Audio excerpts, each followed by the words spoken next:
السلام علیکم ورحمۃ اللہ وبرکاتہ۔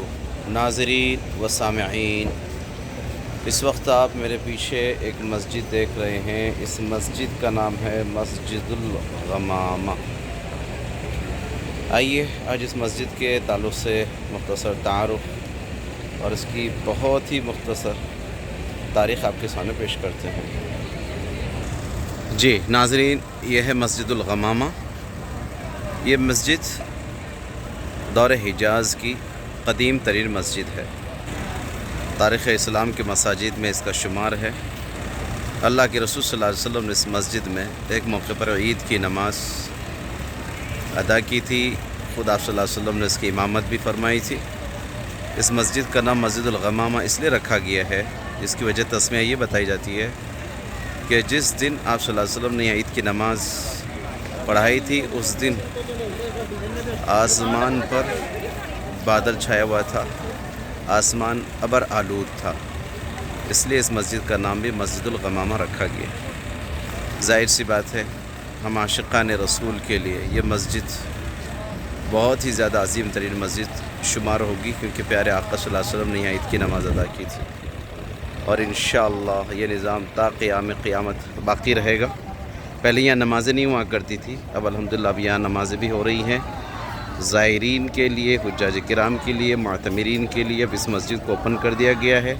مقامی حضرات بھی اب اس میں نماز ادا کرتے ہیں۔ اس سے پہلے ہم سفر حج پر آئے ہوئے تھے، غالباً 10 سال مکمل ہو چکے ہوں گے، تب یہ مسجد اوپن نہیں تھی۔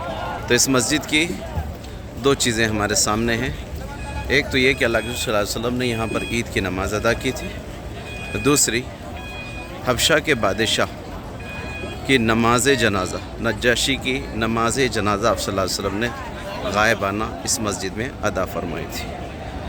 عید کی نماز آپ نے پڑھائی، دوسرے یہاں پر حبشہ کے بادشاہ نجاشی کی نماز جنازہ غائبانہ آپ صلی اللہ علیہ وسلم نے یہاں پر ادا کی ہے۔ اس مسجد کا اندرونی حصہ ہم دیکھ لیتے ہیں۔ چلیے، یہاں مستورات کے لیے علیحدہ نظم ہے، مرد حضرات کے لیے مستقل الگ سے نظم کیا گیا ہے۔ بسم اللہ والصلاة والسلام علی رسول اللہ، اللہم افتح لی ابواب رحمتک۔ جب ہم مسجد میں داخل ہوں تو 2 رکعت تحیۃ المسجد ادا کرنا چاہیے، کسی بھی قسم کی خرابات نہ ہو۔ یہ مستورات کے لیے الگ سے نظم کیا گیا ہے، جس کا دروازہ سامنے سے آپ دیکھیں گے۔ ماشاءاللہ دیکھیے کتنا پیارا نظم اب ہو چکا ہے۔ صفائی بھی جاری ہے، ہر وقت مساجد کا ماشاءاللہ خیال کیا جاتا ہے۔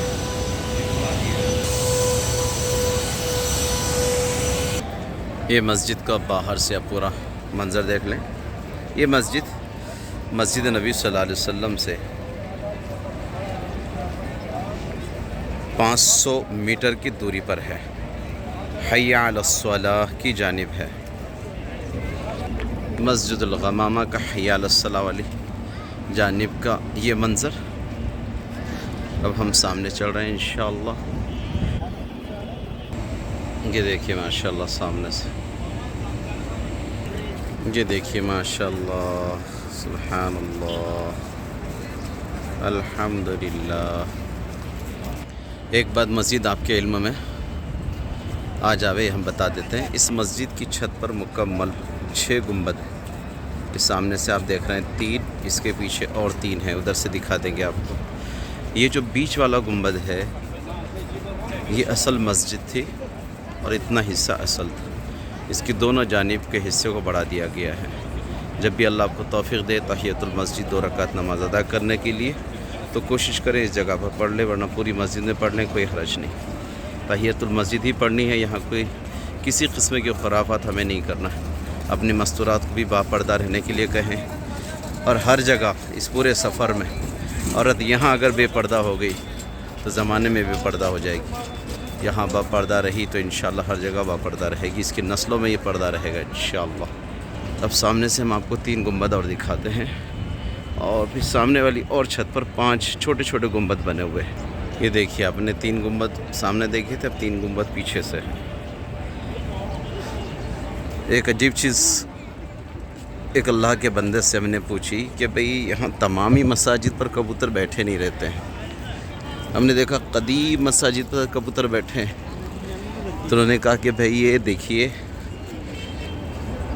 عشق کی بات ہے، عاشقوں کو سمجھ میں آئے گی، اس کی کوئی تاریخ یا اس کی کوئی سند نہیں ہے، لیکن انہوں نے اپنا بھی تجربہ بتایا کہ اللہ کے رسول صلی اللہ علیہ وسلم نے جہاں جہاں نمازیں ادا کی ہیں ہم نے وہاں کبوتروں کو بیٹھتے ہوئے دیکھا۔ چلیے اسے عقیدہ نہیں بنانا ہے، آپ دیکھیے اوپر کے جو گنبد ہیں کبوتر آپ کو وہاں بیٹھے ہوئے نظر آئیں گے، یا نئے چھوٹے چھوٹے گنبد ہیں جبکہ وہ چاہے تو بیٹھ سکتے ہیں، لیکن اس پر کوئی کبوتر بیٹھا آپ کو نظر نہیں آئے گا۔ باقی اسے عقیدہ ہرگز نہ بنائیں، اللہ معاف کرے۔ بس چلتے چلتے میں نے آپ کو کہہ دیا، یہی کیفیت میں نے وہاں بھی دیکھی الحمدللہ مسجد قبلتین میں، کہ اللہ کے رسول صلی اللہ علیہ وسلم جو حرم پاک کی طرف جہت کر کے آپ نے نماز پڑھی، اس گنبد پر آپ کو کبوتر بیٹھے ہوئے ملیں گے، لیکن بیت المقدس والا جو گنبد ہے اس جہت پر آپ کو اس گنبد پر ایک بھی کبوتر بیٹھا نہیں ملے گا، جبکہ دونوں گنبد بالکل قریب قریب ہیں۔ جب سفر میں آ جائے تو دیکھ لیجئے۔ باقی واللہ اعلم بحقیقت الحال۔ عجیب کیفیات ہوتی ہیں جب بندہ تاریخ کا مطالعہ کر کے آتا ہے، پڑھ کر کے آتا ہے، اس کا حج بھی عمرہ بھی، پھر شاعر اسلام کو دیکھ کر خوشی ہوتی ہے، تاریخی مساجد کو دیکھ کر خوشی ہوتی ہے۔ انڈونیشیا کے لوگ اجتماعی طور پر آتے ہیں، جو ٹورس والے آتے ہیں انہیں سکھا کر لاتے ہیں، سمجھا کر لاتے ہیں، ٹریننگ کے ساتھ لاتے ہیں۔ تو یہاں دیکھا ہے ہمارے ہندوستان کے افراد کے علاوہ جتنے بھی دیگر مقامات سے، اسلامی کنٹریز سے لوگ آتے ہیں، بہت لطف لے کر کے جاتے ہیں۔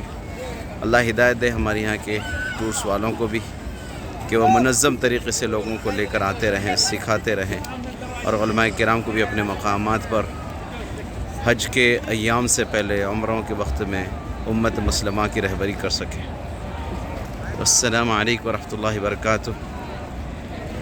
دعاؤں کا طالب آپ کا اپنا دوست عبدالواجد المجیدی لاتو۔ اس میں کسی قسم کی خطا ہو یا آپ کے نالج میں کوئی اچھی سی بات ہو اور ہم نے اس میں کچھ خطا کر دی ہوں تو آپ براہ راست ہم سے رابطہ کر سکتے ہیں اور ہماری تربیت و اصلاح فرما سکتے ہیں۔ السلام علیکم ورحمۃ اللہ وبرکاتہ۔